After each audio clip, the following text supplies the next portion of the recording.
Everyone, कैसे हैं आप सब? और आई होप कि आप सब ठीक होंगे। आज हम करने वाले हैं हमारा माइनिंग इंस्पेक्टर का पेपर, जो कि बहुत ही इम्पॉर्टेंट है। ठीक है, और आज ही हुआ है, ये 28 सितंबर को हुआ है, इसीलिए हम देख लेते हैं एनालाइज करके। और हाँ, ज़रूरी नहीं है कि हम जो ऑप्शन सही लगाएं वो एमपीपीएससी आयोग सही दे। ठीक है, तो अपने हिसाब से अपन के कितने आंसर सही हो रहे हैं हम वो लगा रहे हैं। ठीक है, हम देखने वाले हैं, ये क्वेश्चन पेपर है। सबसे पहले क्वेश्चन देखेंगे हम जनवरी 2025 का, कि कौन सा जो है ब्रिक्स का पूर्णकालिक सदस्य बना है। तो इसका आंसर क्या हो जाएगा? इंडोनेशिया। ठीक है, फिर इसके बाद जब दूसरा क्वेश्चन हम देखेंगे, भारत के प्रथम अंतरिक्ष यात्री शुभांशु शुक्ल ने 2025 में किस मिशन के तहत अंतर्राष्ट्रीय स्टेशन की यात्रा की।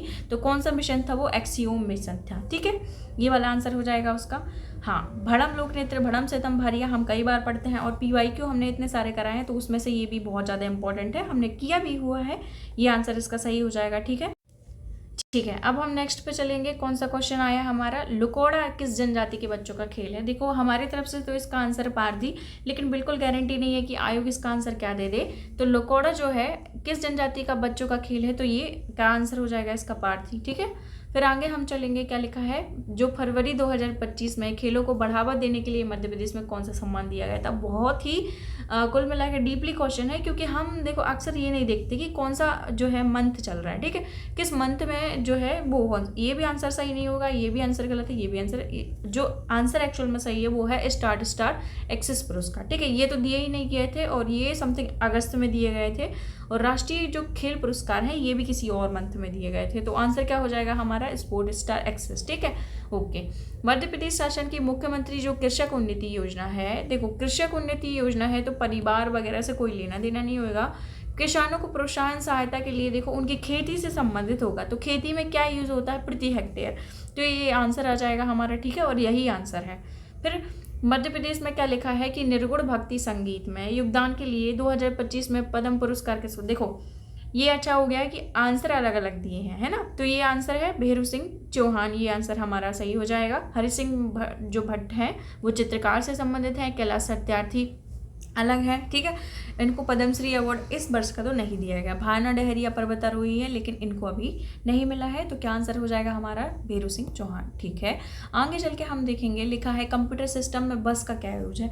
कुल मिला के इनपुट आउटपुट का है, वो अपनी एक फाइल को ट्रांसफर करती हैं। तो डेटा और पते के जो आदान प्रदान के लिए जो बायर का समूह है क्या कहलाता है? वो बस कहलाता है। ठीक है, ओके, हमने पहले भी पढ़ लिया है इसके बारे में। फिर इंटरेस्टिंग का क्वेश्चन है, क्या लिखा है कि निम्नलिखित में से कौन सा संगठन ई गवर्नेंस के क्षेत्र में केंद्र और राज्य सरकार दोनों को परामर्श और क्रियान्वयन में सहायता देता है? ठीक है, तो इसका जो आंसर है वो है national institute for smart government. ठीक है, ये जो आंसर हो जाएगा डी, इसका सही आंसर हो जाएगा। फिर हम इसके बाद देखेंगे, लिखा है मशीन लर्निंग का वह कौन सा प्रकार है जिसमें एक एजेंट वातावरण के साथ इंटरेक्ट का करके निर्णय लेता है, और ताकि संचयी प्रतिफलों को अधिकतम किया जा सके। देखो, सुपरवाइज्ड अनसुपरवाइज्ड में लेबलिंग और बिना लेबलिंग का होता है जो, लेकिन रीइंफोर्समेंट लर्निंग है वो इसके अंतर्गत एक एजेंट का काम करता है जो वातावरण से इंटरेक्ट करता है और फिर अपने फैसले देता है। तो ये आंसर हो जाएगा। डीप लर्निंग इसका टाइप नहीं है, तो ये एक अलग चीज़ हो जाएगी। ठीक है, फिर लिखा है क्या निम्नलिखित में से कौन सा कृत्रिम एआई एक सक्रिय एवं सतत शोध है जिसमें शोधकर्ता को यह समझने और समझाने का प्रयास करते हैं कि सिस्टम किसी विशेष आउटपुट तक कैसे पहुंचता है। ठीक है, तो समझाने का प्रयास करते हैं मतलब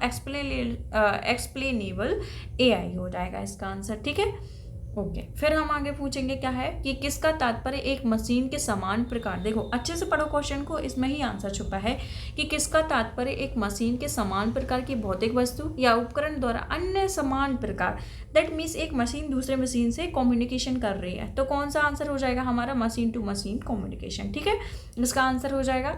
फिर हम चलेंगे, देखो ये इंग्लिश में भी लिखा हुआ है, तो इंग्लिश वाले बच्चों को तकलीफ नहीं होगी, ये जो पीडीएफ है मैंने अपने टेलीग्राम पे ऑलरेडी भेज दी है। ठीक है, फिर क्या लिखा है? खजुराहो के लक्ष्मण मंदिर हमने हजारों बार पढ़ लिया हमारे पीवाईक्यू में। तो किसने बनवाए थे? ये यशु बर्मन ने।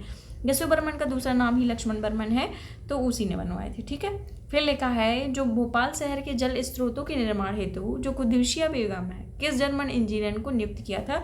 इन्होंने डेविड कोक को नियुक्त किया था। ठीक है, ये आंसर हो जाएगा। फिर लिखा है कारी तलाई अभिलेख। देखो यहाँ पे जितने भी ऑप्शन दिए हैं, देखो बुद्धगुप्त भी नहीं है इसका आंसर, विष्णुराज भी नहीं है। ये आंसर जो है लक्ष्मण राज है। देखो ये कारीतलाई 2 अभिलेख हैं, एक उच्चकल्प वंश का भी है और एक जो है हमारा क्या बोलते हैं कलचुरी वंश का है। तो ये जो लक्ष्मण राज सेकंड है ये इसका आंसर हो जाएगा। ठीक है, आयोग भले ही कुछ भी ले ले, बाकी हमारे तरफ से तो यही है। फिर इसके बाद हम देखेंगे समुद्रगुप्त के जो साम्राज्य में सुभोग नगर, ये बिल्कुल बहुत ही ज़्यादा ईजी है। इसका आंसर क्या हो जाएगा हमारा एरन हो जाएगा। ठीक है, इसके बाद तुरिया लिखा है, मतलब टूरिया जंगल सत्याग्रह कब हुआ था? 1930 को हुआ था। ठीक है, हमने कई बार पढ़ा भी है। हाँ, इसमें हमने झाबुआ और भोपाल में प्रजामंडल पढ़ा है, बट इसमें क्या आ गया, दतिया में प्रजामंडल की स्थापना किसने की? तो क्या आंसर हो जाएगा? प्रेम नारायण खरे। ठीक है, ओके। अब आगे हम चलते हैं, क्या लिखा है कि किस सिंधिया शासक ने शासनकाल में शास्त्रीय संगीत के ग्वालियर घराने में विकास हुआ? तो इसका आंसर निकल के आ रहा है जयाजी राव सिंधिया। बाकी बहुत सारे पुस्तकों में ये सब नहीं लिखा है, बट हमारे अकॉर्डिंग यहाँ पे जयाजी राव सिंधिया होना चाहिए। ठीक है, 1857 की क्रांति के दौरान किसने सागर की क्रांति में प्रारंभ किया? तो इसका आंसर सागर का हो जाएगा शेख रामचांद, है ना। मर्दन सिंह बख्तवली ये जो है ये 1842 के बुंदेला विद्रोह से संबंधित है, ना कि 1857 के। ठीक है, क्वेश्चन को अच्छे से पढ़ोगे तो सब बन जाएगा। फिर इसके बाद हम देखेंगे क्या लिखा है, पंचवर्षीय योजनाओं में वन संरक्षण हेतु, यदि हम वनों के बारे में देखें तो चारागाह वन से संबंधित है, वन्य जीव वन से संबंधित है, वनों की चकबंदी वन का एक जो है टॉपिक है।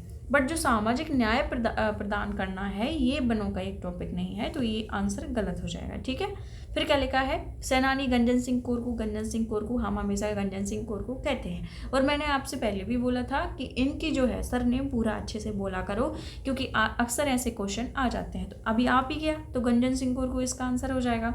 फिर जो घोड़ा डोंगरी है इस क्षेत्र में भारत छोड़ो आंदोलन के दौरान किस आदिवासी नेतृत्व किया? हमने आगे से पढ़ा हुआ है, तो इसका क्या आंसर हो जाएगा? विष्णु सिंह गोंड इसका आंसर हो जाएगा। ठीक है, चेनसा तो हमने देखा इनका अलग नेतृत्व, रामदीन और महावीर भाई महावीर इनका अलग है। ठीक है, ये नहीं पढ़ेंगे, ये आंसर हमारा सही हो जाएगा, विष्णु सिंह इसमें सही हो जाएगा। ठीक है, हाँ। फिर अखरानी की पहाड़ी को काटते हुए कौन सा प्रवेश करती हैं? तो हमने मुकुरतागाज पढ़ा है। ठीक है, जब हम क्या बोलते हैं भूगोल पढ़ते हैं तो ऑब्वियसली ये क्वेश्चन आता है। देखो अभी ये क्वेश्चन आया है 25 का कि मध्य प्रदेश जहाँ वार्षिक वर्षा 120 सेंटीमीटर से अधिक होती है वहाँ पे किस प्रकार के वन पाए जाते हैं? सदाबहार हमारे मध्य प्रदेश में नहीं होते हैं। उपाद्र पहाड़ी वन ये आ सकते हैं, लेकिन उसमें पूछा है कि 120 मतलब 100 से 120 के बीच या फिर 100 से 150 के मध्य किस प्रकार के वन पाए जाते हैं? आर्द्र। ठीक है, ना कि शुष्क। शुष्क मतलब सूखे, आर्द्र मतलब कि हाँ भैया 100 से अधिक वर्षा हो रही है, तो क्या आंसर आ जाएगा हमारा? डी आंसर सही हो जाएगा। फिर इसके बाद टोर क्या है? हमने देखा था रीवा पन्ना के पठार में हमने देखी थी समतल भूमि पर छोटे छोटे पहाड़ियाँ जो है, इसका आंसर टोर हो जाएगा। ठीक है, तो ये आंसर सी इसका सही आंसर हो जाएगा। फिर से रिवाइज हो गया, हमने हमारी टेस्ट सीरीज जो है उसमें भी ये क्वेश्चन दिया हुआ था। ठीक है, अब सतपुड़ा तापीय विद्युत जो है वो कहाँ पर है? सारणी में। ओके, फिर हम आगे चलेंगे, क्या है? मध्य प्रदेश, उत्तर प्रदेश और बिहार की अंतर्राष्ट्रीय परियोजना कौन सी है? तो बाढ़ सागर परियोजना। मैंने आज एक स्टूडेंट को यही बोला है कि ऐसी परियोजनाएं पढ़ लेना ज्योग्राफी में जो संयुक्त रूप से परियोजना है। ठीक है, वही क्वेश्चन आ गया बाढ़ सागर परियोजना। अब पाथाखेड़ा जो कोयला क्षेत्र है वो किस जिले में अवस्थित है? बैतूल में। ठीक है, ये आंसर सही हो जाएगा हमारा। फिर इसके बाद हम नेक्स्ट देखेंगे राष्ट्रीय संयोजक परियोजना जो है इसकी प्रस्तावित कब हुई थी? तो ये 2002 इसका आंसर सही हो जाएगा। ठीक है, ओके। और आप अपने हिसाब से देख लेना कि आपने कौन सा जो है सही आंसर लगाया है। देखो राज्यपाल जो राज्य का प्रधान होता है वो किसके अकॉर्डिंग होता है? तो संवैधानिक प्रधान होता है। शासन का प्रधान तो मुख्यमंत्री होता है, बट जो संवैधानिक प्रधान होता है वो राज्यपाल होता है। ठीक है, ओके। फिर क्या लिखा है कि मध्य प्रदेश में मुख्य सचिव नहीं रहे? देखो हमें तो पता है पहले सचिव तो यही है HS कामत, फिर दूसरे तो यही हैं। ठीक है, RS खन्ना जो है ये है सचिव, लेकिन जो SK शर्मा है ये नहीं है। तो आंसर क्या हो जाएगा हमारा? C आंसर हो जाएगा। ठीक है, फिर चंबल नदी बहते हुए किस अव्यय प्रतिरूप को प्रदर्शित करती है? बहुत इंपॉर्टेंट क्वेश्चन है और इस प्रकार के क्वेश्चन अब आपको दिखने मिलेंगे, है ना। तो इसका आंसर क्या हो जाएगा? अध्यारोपित जो प्रतिरूप है ये चंबल नदी का है। ओके, फिर क्या पूछा? ये 1000 बार बिल्कुल सड़ा सा क्वेश्चन पूछते हैं। सतपुड़ा की जो धूपगढ़ चोटी है किस पर्वत श्रेणी में है? हमें पता है महाद्वीप की श्रेणी में अवस्थित है। ओके, फिर हम चलेंगे आगे, क्या लिखा है? इको मार्क भारत सरकार द्वारा किस वर्ष नोटिफिकेशन जारी किया गया था? तो इसका 1991 में किया गया था, ऑब्वियसली हमने पढ़ा हुआ है। हाँ, ये वित्तीय वर्ष वाला किसी बच्चे ने ये आंसर लगाया, बट ये आंसर सही नहीं है। वित्तीय वर्ष जो 2024-25 में राजकीय घाटा था वो कितना था? 4.11%। ठीक है, ये हमने ऑलरेडी पढ़ा हुआ है और मैंने आपको पढ़ाया भी है। फिर लिखा है मध्य प्रदेश में जो जिला कलेक्टर हैं किस विभाग का अंतर्गत आते हैं, वो सामान्य प्रशासन विभाग के अंतर्गत आता है। ठीक है, फिर हम आगे चलेंगे, ये भी हमने पढ़ रखा है कि लिखा है राज्य निर्वाचन आयोग किसके द्वारा नियुक्त किया जाता है, तो क्या आंसर हो जाएगा हमारा, राज्यपाल आंसर हो जाएगा। ठीक है, ओके। फिर हम देखेंगे कि क्वेश्चन में क्या लिखा है कि राज्य में राष्ट्रीय वायरल हेपेटाइट कंट्रोल कार्यक्रम के अंतर्गत जो वायरल हेपेटाइट सी है उसको कब तक खत्म करने का लक्ष्य रखा गया है, तो क्या आंसर हो जाएगा हमारा 2030 तक। ठीक है, इसी प्रकार से क्वेश्चन आते हैं।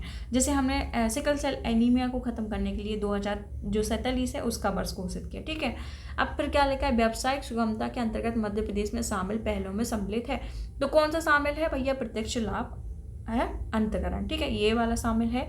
हाँ देखो, प्रधानमंत्री कृषि सिंचाई योजना 2.0 या 2.0 के तहत जल ग्रहण विकास घटक में भारत सरकार और राज्य सरकार के बीच किस अनुपात में होता है, हमेशा ऐसे ही अनुपात में होता है 60-40 का। ठीक है, तो ये आंसर सही हो जाएगा।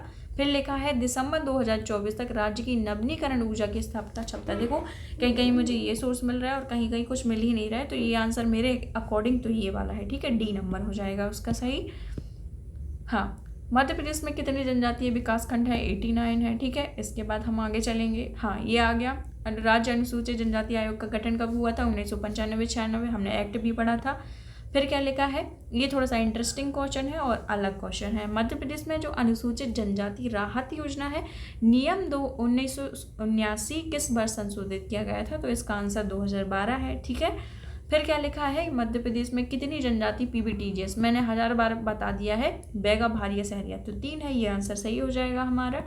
फिर इसके बाद हम नेक्स्ट देखेंगे कोरकू जनजाति के कितने गोत्र थे, देख रहे हो, मतलब इस लेवल पे जनजाति के क्वेश्चन आ रहे हैं, तो इसका क्या आंसर हो जाएगा 36। फिर इसके बाद घर दामाद को क्या बोलते हैं भैया बैगा जनजाति में, तो इसका लमसैना ही होना चाहिए हमें हमारे हिसाब से, तो लमसैना हमने लगाया।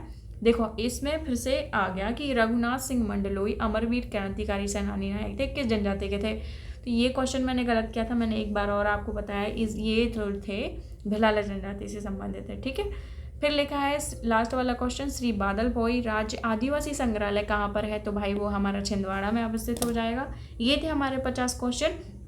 आप बताइए कि आपने कौन कौन से क्वेश्चन गलत कर दिए, कौन कौन से क्वेश्चन सही कर दिए, और आपका कितना टोटल हो रहा है, और आपके अकॉर्डिंग ऐसा कौन सा आंसर है जो आना चाहिए। ठीक है, बाकी फिर मिलते हैं हम किसी नए लेक्चर के साथ, तब तक के लिए धन्यवाद।